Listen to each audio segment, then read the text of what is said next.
pra gente conversar Tranquilo. mais, tá bom? Fica à vontade aqui. Gente, vocês viram que a justiça brasileira condenou uma socialite e se diz digital influencer a 8 anos de prisão por racismo. A socialite Dai McCarthy, ela foi condenada na última quarta-feira a cumprir em regime fechado uma pena de 8 anos e 7 meses de prisão por conta de racismo contra a Titi Gagliasso, que é filha dos atores Bruno Gagliasso e a Giovanna Eubank.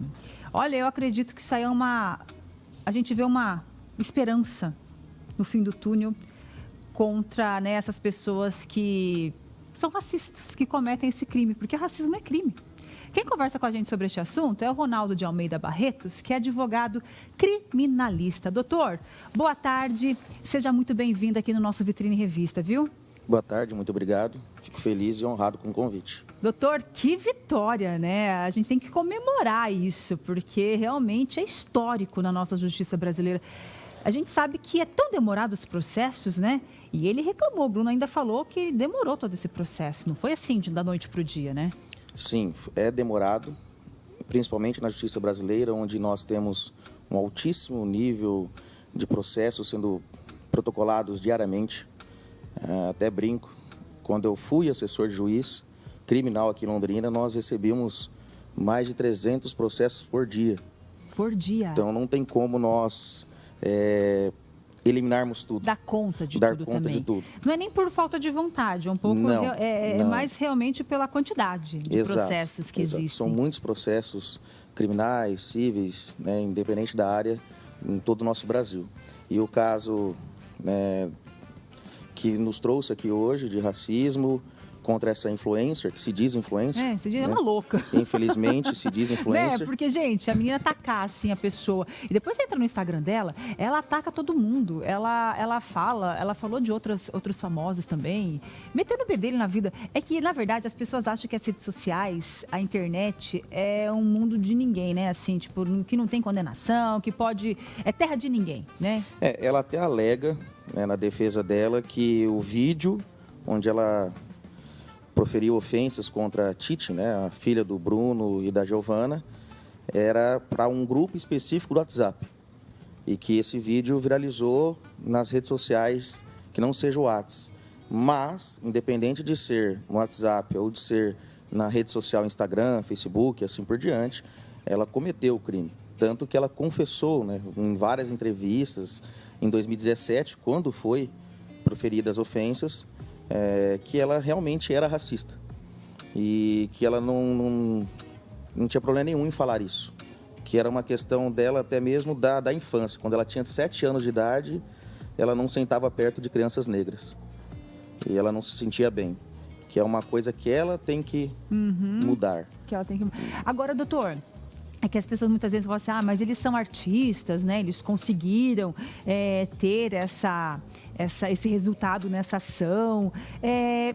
Como que a gente pode ajudar? Porque a gente trouxe esse tema aqui, gente, a gente pegou um gancho somente para abordar esse tema aqui, para mostrar que é possível, né? A gente sabe que o racismo, já falamos sobre racismo estrutural aqui, o racismo é crime e que é uma realidade e que as pessoas às vezes acabam não buscando os seus direitos.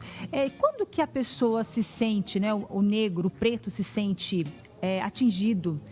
Como que ele deve proceder? Qual que é o processo? Como que ela pode chegar a processar uma pessoa, buscar os seus direitos, ter, né, a sua vida ali, a sua integridade como pessoa? Perfeito. Excelente pergunta, inclusive.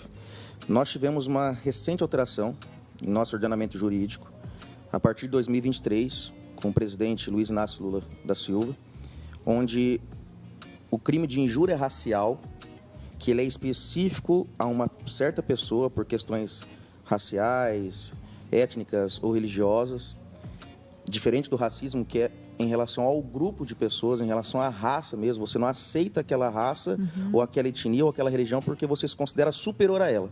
Essa é a diferença, em primeiro lugar, do racismo para a injúria racial. Só que a injúria racial estava prevista no Código Penal brasileiro. Era um crime do artigo 140, parágrafo 3º, A partir de 2023, houve uma lei que foi sancionada, publicada, deixou de ser um crime previsto no Código Penal e passou a ser equiparado a um crime racial, na lei de crimes raciais, a lei, né, do crime de racismo. Então, por exemplo, injúria racial que não tinha, que era prescritível, que tinha fiança, como é o caso da influencer, em 2017 ela responde perante a lei daquele momento, ela não responde perante a lei atual, ela responde conforme a data do fato. Naquela época ela tinha condições de pagar fiança, naquela época ela tinha condições de responder em liberdade, naquela época ela respondia com uma pena muito menor do que hoje, era 1 a 3 anos o crime de injúria racial, hoje é de 2 a 5 anos, é uma pena muito mais elevada, hoje não cabe, hoje é imprescritível, hoje não tem mais fiança. Mudou tudo. Mudou tudo, ficou bem mais severo a punição do crime racial. E respondendo a sua pergunta, o que mudou em relação às pessoas negras que se sentem ofendidas? Na época, se você se sentisse ofendido, você teria que ir lá e registrar um boletim de ocorrência na delegacia da Polícia Civil, igual o ator Bruno Gagliasso fez em relação à filha, que era uma criança de 4 anos. Em 2017, ela tinha 4 anos. E ele foi lá e representou a filha e registrou uma queixa, né? Ele falou sobre o fato e a polícia deu a investigação. No final das investigações passou ao Ministério Público. O Ministério Público ofereceu denúncia. Hoje, deixou de ser uma ação penal pública incondicionada, condicionada à representação da vítima, para uma ação penal pública incondicionada. O que muda? Hoje nem precisa mais da vítima ir lá representar. Hoje basta chegar ao conhecimento da autoridade pública, chegar ao conhecimento de um delegado, do Ministério Público, que ele deve, é um dever, não é opcional, ele deve investigar o caso.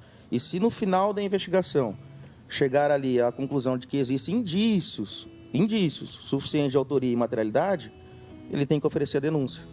Então, isso dá um suporte muito melhor, mas muito melhor para a vítima. A vítima antes ficava assim, e se eu for lá, eu posso me sentir ofendida também. Às vezes as pessoas não me escutam. Né? Já ouvi muitos clientes falarem isso, doutor, mas se eu for lá, eu vou sofrer de novo uma discriminação, eu vou ser ofendido de novo.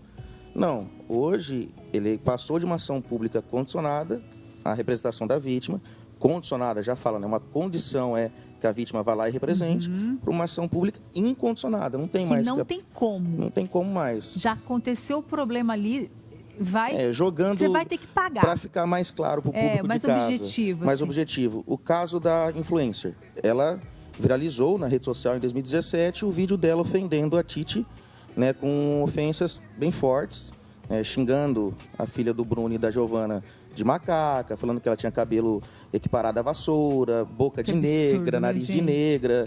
Foi ofensas bem fortes e cruéis, né? E na época precisou do Bruno e da mãe, que é a Giovana, irem até a delegacia.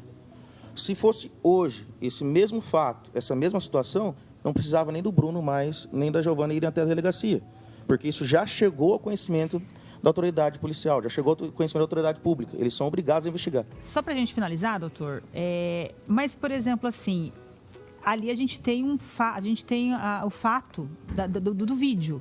Isso. Quando a pessoa não tem, está passando assim, está no busão, alguém acaba sendo, né, racista, como que a pessoa vai provar que ela sofreu isso? Ela precisa de uma prova, né? Ele tem que ir até a delegacia, ele vai dar o depoimento dele, a vítima vai falar o que aconteceu. A Polícia Civil, obrigatoriamente, vai ter que correr atrás de indícios, né, de algo que comprove essa fala. Então, hoje, todo inquérito policial, toda investigação policial, ela tem que ter pelo menos indícios suficientes de autoria. É importante a gente falar isso, porque você precisa de provas, você precisa de indícios, né? Que são as provas para você poder entrar com uma ação, entrar com um processo diante da pessoa ali que fizer essa ofensa para você. Mas o que a gente pode dizer diante dessa situação toda, doutor, é que a gente tem que se comemorar, né? Que a gente pode... foi um avanço. Foi a primeira condenação no Brasil. No Brasil, gente, na história do Brasil, que teve uma pena imposta maior que 8 anos, que já é, né, regime fechado, inicial de cumprimento de pena fechado. Mas vale a pena ressaltar ao público de casa, até para não ficarem, né, fake news. Infelizmente, né, vamos falar, esse é o nosso país, cabe recurso à defesa, a defesa vai recorrer. Com certeza. Ela foi condenada por 2 crimes, não foi só pelo crime de racismo, foi condenada pelo crime de injúria racial à época, que era do Código Penal brasileiro. E, então vai um tempinho, enfim, vai um aí, tempinho né? ainda. Ela não mora no Brasil, por isso gente. que muita gente questiona, doutor, mas por que foi a Justiça Federal, né? Por que a Justiça Federal do Rio de Janeiro julgou o caso? Porque o caso ele engloba questões entre países. Sim. Né? A ofensa ela ultrapassou os limites brasileiros, além de ter sido realizada em internet, né? Meio de comunicação como a internet. Mas vamos ficar na torcida. Já é na torcida. Já é uma enorme isso. vitória, uma enorme vitória. Doutor, muito obrigada pela sua participação, por vir aqui falar com a gente sobre este assunto. E em breve, né, a gente volta a falar sobre esse assunto. Eu que ver agradeço. Um momento aí, de repente, agradeço. de Fico comemorar muito feliz. a finalização de tudo isso. Muito obrigado mais uma vez. Uma ótima tarde para você, Obrigado. tá?